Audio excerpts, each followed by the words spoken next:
ఇప్పుడు మనము మొండి జాతి కలుపు నేను ఇదివరకు చెప్పినట్టుగా మన దేశంలో కానీ తీసుకుంటే మనకేంటంటే కలుపు వల్ల దాదాపు 33% మనకి ఏంటంటే పంటలో నష్టం అనేది జరుగుతుంది. అదే పురుగులు తెగుళ్ళు చూసుకుంటే 20-26%, ఎలుకలైతే 21% వరకు మనకి నష్టం కలుగజేస్తుంది. సో అధికంగా మనకి నష్టం కలుగజేసేది మన దేశంలో ఏది అనుకుంటే మనకి కలుపు అనమాట.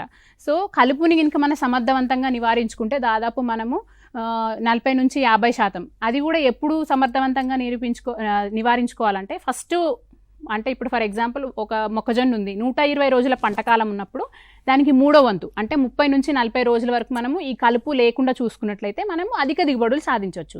సో ఆ టైంలో మనం కరెక్ట్గా మనం ఏంటంటే యాజమాన్య పద్ధతులు పాటిస్తూ మనం కలుపు అనేది లేకుండా చూసుకోవాలి.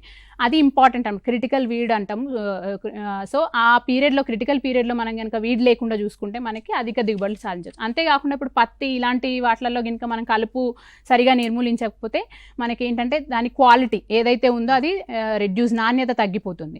అంతేకాకుండా మనం పంట పొలాలకి ఎరువులు వేస్తాము, ఏది నత్రజని కానీ భాస్వరం కానీ పొటాష్ కానీ ఇవన్నీ వేస్తాం. ఇవన్నీ ఏమైతే మనం పంటకి వేస్తున్నామో అది దాదాపు ఒక 30%, అంటే ఇప్పుడు నత్రజని తీసుకుంటే 5-30%, భాస్వరం తీసుకుంటే ఒక 10%, పొటాష్ తీసుకుంటే 6-20%. ఇలా ఏంటంటే మనం వేసినటువంటి అంత శాతము ఇవి తీసుకుంటాయి అన్నమాట. మనకి కలుపు తీసుకోవడం వల్ల అవి పంటకి లభ్యత కావు.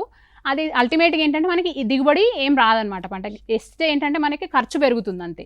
సో రైతులు ఇలా ఏంటంటే ఇవి మనం కరెక్ట్గా మనము మేనేజ్ చేసుకుంటే ఏంటంటే మనము ఈ ప్రాబ్లమ్స్ అనేవి మనకి ఏమీ రావన్నమాట.